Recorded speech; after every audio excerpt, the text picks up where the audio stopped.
بسم اللہ الرحمن الرحیم۔ السلام علیکم۔ آج کی ویڈیو میں عام مسلمانوں کے لیے اور اپنے والدین کی مغفرت کے لیے ایک مشہور و معروف دعا اور اس کا ترجمہ پیش کیا جا رہا ہے۔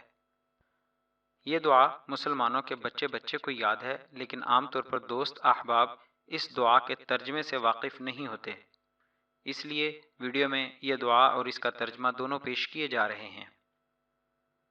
آپ دوستوں سے گزارش ہے کہ ہمارے چینل کو ضرور سبسکرائب کریں اور مزید ایسی دعائیں حاصل کرنے کے لیے بیل آئیکن پریس کریں۔ شکریہ۔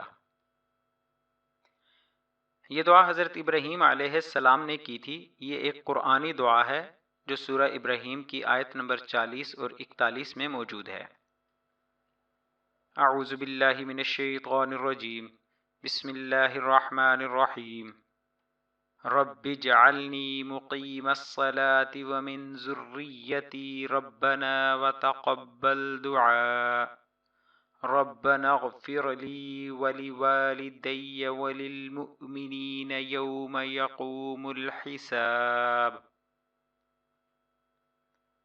ترجمہ: اے میرے پروردگار، مجھ کو توفیق دے میں نماز پڑھتا رہوں اور میری اولاد کو بھی، اور اے ہمارے پروردگار میری دعا قبول فرما۔ اے ہمارے پروردگار، جس دن اعمال کا حساب ہونے لگے مجھ کو اور میرے ماں باپ کو اور سب ایمان والوں کو بخش دینا۔